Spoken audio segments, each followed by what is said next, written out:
Alhamdulillah, salatu wassalamu ala rasulillah wa ala alihi wa ashabihi wa mawalah. Rabbi shrah li sadri wa yassir li amri wa hlul 'uqdatam min lisani yafqahu qawli. Amin ya rabbal alamin. Alhamdulillah, kita bisa hadir kembali di majelis ini dalam keadaan sehat walafiat. Kita melanjutkan kajian kita dari kitab Asbabun Nuzul, sebab-sebab turunnya ayat. Sekarang kita sampai di ayat nomor 44 di dalam surat Al-Baqarah. A'udzu billahi minasyaitonir rajim. Atamuruna an-nas bil birri. Mengapa kalian menyuruh orang lain untuk mengerjakan kebaikan? Wa tansawna anfusakum, namun kamu lupa pada dirimu sendiri, tidak mengerjakan apa yang disuruhkan kepada orang lain. Wa antum tatlunal kitab, padahal kamu telah membaca Alkitab, kitab Taurat maksudnya. Afala ta'qilun, apakah kamu itu tidak berpikir? Di sini Allah Subhanahu wa taala mempertanyakan kepada orang-orang yang menyuruh tapi tidak mengerjakan, mendakwahkan tapi tidak menjalani apa yang didakwahkan, mengajak tapi kemudian ditinggal atau dia sendiri tidak ikut mengerjakan. Meskipun ayat ini turunnya kepada orang-orang Yahudi, tetapi maknanya bagi seluruh umat manusia, lebih khusus kepada orang-orang yang beriman kepada Allah, orang muslim, kepada kita. Diriwayatkan sebab turunnya ayat ini, kenapa Allah berfirman dengan kenapa kamu menyuruh orang lain tapi kamu sendiri tidak, atau kamu sendiri melupakan dirimu sendiri, itu karena ayat ini turun kepada orang-orang Yahudi yang ada di kota Madinah. Di antara mereka itu ada yang mengatakan kepada keluarga istrinya, mengatakan kepada kerabatnya, mengatakan kepada teman-temannya, orang-orang di antara mereka sendiri, orang-orang dekat dari orang-orang Yahudi itu, mengatakan, kamu masuk Islamlah, kamu kokohlah di atas agamamu itu, kokohlah di atas agama Muhammad. Ya, di antara keluarganya orang Yahudi itu, di antara orang-orang dekat mereka itu, ada yang masuk Islam, banyak yang sudah masuk Islam. Nah, kepada orang-orang yang sudah masuk Islam ini, itu memberi nasihat gitu. Kamu kalau sudah masuk Islam, kokohlah di atas agamamu, jadilah orang Islam yang baik, benar-benar taatlah kepada Muhammad, karena apa yang dia bawa itu benar, apa yang dia dakwahkan itu benar. Kamu harus benar-benar jadi orang Islam yang baik. Tapi dia sendiri nggak mau masuk Islam, gitu. Dia sendiri tidak mengakui, ya dia sendiri mengakui kebenarannya tapi tidak mau mengikuti kebenaran itu. Jadi aneh memang. Kadang-kadang bahasa begini ini sampai sekarang masih ada gitu, atau banyak. Kalau ada orang keluarganya yang masuk Islam begitu, saya orangnya itu bilang, misalkan anaknya, maka bapaknya itu bilang, anak saya sudah masuk Islam, tapi saya bilang kepadanya, kalau jadi orang Islam, Islamlah yang baik karena itu adalah jalan yang benar, jadilah orang Islam yang baik gitu. Tapi dirinya sendiri nggak mau masuk Islam gitu. Nah, dulu orang-orang Yahudi itu begitu bagi yang sudah masuk Islam. Wallahu alam, itu juga bagian dari kemunafikan gitu, bagian dari sebuah menampakkan sesuatu yang tidak sesuai dengan apa yang ada di hatinya. Jadi mereka mengajak kebaikan, tapi mereka tidak mengerjakan kebaikan itu. Yang kata Rasulullah Shallallahu Alaihi Wasallam itu seperti orang berilmu yang menerangi manusia, atau seperti lilin yang menerangi manusia tapi dirinya sendiri terbakar. Mathalul alimil ladzi yu'allimun nas al khaira. Permisalan orang berilmu yang mengajarkan kepada manusia kebaikan, wa yansa nafsahu, tapi kemudian dia lupa pada dirinya sendiri untuk tidak mengerjakan kebaikan itu. Kamathalis siraj yudi linnas wa yahriku nafsahu, seperti lilin yang membakar, yang menerangi manusia tapi dirinya sendiri terbakar. Menerangi orang dengan lilin bisa membaca, bisa melihat, bisa mendapatkan pencerahan, artinya bisa melakukan aktivitasnya dengan baik sebab lilin. Tapi anehnya dirinya sendiri terbakar, dirinya sendiri musnah. Itu adalah sebuah ironi, ya, ironi, anomali yang begitu besar. Yang di situ terkadang yang paling banyak itu adalah, kata Rasulullah, ya orang-orang yang mengajak, ya tentu saja golongan seperti saya ini, golongan ustadz, golongan mubalik, golongan dai, golongan ulama yang mengajak, menganjurkan kepada kebaikan, tetapi tidak mengerjakan. Nah, hendaknya benar-benar berhati-hati. Kata Rasulullah SAW, Ra'aitu lailatan usriya birijalan tuqaradu shifahuhum.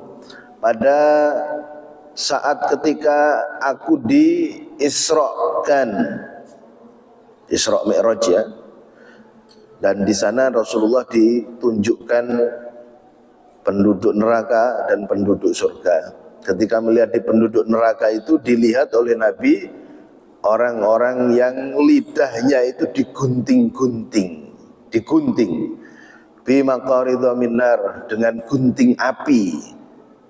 Lalu Nabi bertanya, man haula ya Jibril, siapakah mereka itu wahai Jibril? Al khutaba min ummatika alladzina ya'muruna an-nas bil birri wa yansawna anfusahum. Mereka itu adalah para khutbah, para penceramah dari umatmu. Nah, itu ada umatmu, ya umat muslim, ya kita berarti. Dari umatmu yang menyuruh manusia kepada kebaikan, namun lupa pada dirinya sendiri. Lupa pada dirinya sendiri. Tidak bisa, pahala saya nyuruh itu lebih besar daripada saya tidak mengerjakan. Nah, tidak mengerjakannya itu sendiri, itu menjadi penghapus bagi pahalanya yang dia menyampaikan. Karena tujuan dari menyampaikan itu adalah mengerjakan. Dan ya sebagaimana di dalam hukum manusia ya, orang yang ngerti tapi mengerjakan atau melanggar itu hukumannya berbeda, lebih berat daripada orang yang tidak ngerti kemudian mengerjakan. Ya tentu saja kalau di dalam hukum manusia ya, termasuk di negeri ini, misalkan guru ngerti, dia seorang pendidik, dia seorang yang seharusnya menjadi panutan, dia seorang yang mengajak, tapi kok kemudian dia malah melanggar apa yang dikatakan, itu hukumannya lebih besar. Kayak kasus kemarin itu kan, ada guru di di madrasah aliyah ya, negeri, bukan di Jawa, madrasah aliyah negeri, tapi malah berzina sama muridnya sendiri yang harusnya dididik, yang seharusnya dibilangin jangan berzina, jangan mendekati zina, kok malah dia sendiri sama muridnya berzina, sehingga hukumannya berlipat-lipat, hukumannya jauh lebih tinggi daripada yang bukan guru.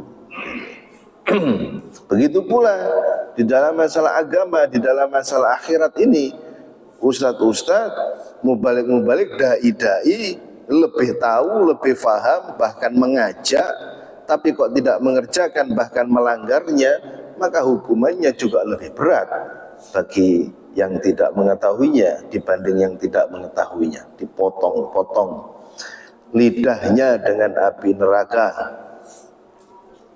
Wahum yatlunal kitab afala yaqilun, sedangkan mereka itu membaca Al-Qur'an gitu. Ya, apakah mereka itu tidak berakal? Sampai digitukan sama Allah dan Rasulullah. Otaknya itu di mana gitu, kalau bahasa kita sekarang itu. Otaknya itu di mana? Padahal udah baca, dia ngajak, malah dia diam-diam, malah melanggar apa yang dia omongkan sendiri. Nah, jadi ini juga menunjukkan bagaimana sifat-sifatnya orang yang berilmu tapi buruk gitu ya. Berilmu tapi buruk. Yang pertama tadi itu, yaitu menyuruh orang lain untuk mengerjakan tapi dia melupakan dirinya. Yang kedua itu menyelisihi perkataannya.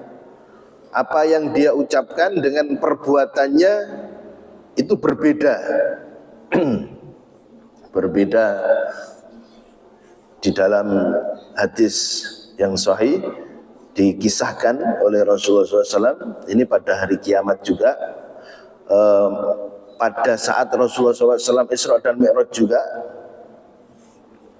Oh bukan, ini kisahnya dari Rasulullah sendiri. Yu'ta birrajul yaumal qiyamah. Pada hari kiamat nanti akan didatangkan, maksudnya ini di akhirat, seseorang fayulqa finnar, kemudian orang itu dilemparkan ke dalam api neraka. Fatandaliku aktabu batnihi, sehingga isi perutnya terburai. Naudzubillah, isi perutnya merodol gitu. Fayaduru kama yadurul himar, kemudian orang ini di neraka muter-muter seperti orang gila, muter-muter seperti keledai mengitari alat penggilingan tepung. Jadi zaman dulu itu untuk menggiling tepung supaya halus itu keledai muter, lalu ada alatnya itu menumbuk-numbuk sendiri gitu. Dengan keledainya muter tadi, alat itu dihubungkan sama keledai sehingga menumbuk-numbuk sendiri gandum sehingga lembut. Nah, muternya itu seperti muter keledai itu. Lalu dilihat oleh penduduk neraka, yadurul himar birroha, ya seperti muternya keledai. Fayajtami ilaihi ahlun nar, kemudian penduduk neraka itu pada ngumpul pada ngumpul ngelihatin dia. Nah, penduduk neraka ini orang-orang yang sudah mengenal dia sejak di dunia gitu. Fayaqulun, kemudian mereka mengatakan, ya fulan, wahai fulan, malaka, apa yang terjadi sama kamu itu? Alam takun ta'muru bil ma'ruf wa tanha 'anil munkar. Bukankah kamu itu dulu itu penceramah yang selalu menyuruh orang untuk berbuat kebaikan dan menahan orang, mencegah orang dari berbuat kemunkaran gitu. Kamu itu kan dulu ustaz terkenal kamu itu. Ini di neraka ini. Kamu kan dulu itu penceramah, selalu ngajak kebaikan dan mencegah keburukan gitu. Kok sekarang kamu di neraka begini sama kita ini bareng-bareng gitu? Kok kamu malah dihukum semacam itu? Fayaqul, kemudian orangnya itu mengatakan, bala, iya memang, iya. Qad kuntu amuru bil ma'ruf. Dulu saya itu memang selalu mengajak orang untuk berbuat kebaikan. Wala atihi, namun aku tidak pernah mengerjakan kebaikan itu. Wa anha 'anil munkar, dan memang saya selalu mencegah orang dari berbuat kemunkaran. Wa atihi, namun saya malah mengerjakan kemunkaran itu. Jadi ngaku sendiri dia. Nah, jadi jemaah sekalian dirahmati Allah Subhanahu wa taala, meskipun ayat ini sebab turunnya itu berkaitan dengan orang Yahudi, tapi ini untuk kita semuanya, sehingga hendaknya kita betul-betul menjadi orang yang sesuai dengan apa yang diomongkan. Karena apa yang diomongkan itu dimintai tanggung jawabnya oleh Allah Subhanahu wa taala, terutama menyuruh kebaikan, mencegah keburukan. Jangan sampai kita malah menjadi orang yang mengerjakan apa yang kita larang dan tidak mengerjakan apa yang kita suruh. Semoga bermanfaat. Billahi taufiq wal hidayah. Assalamualaikum warahmatullahi wabarakatuh.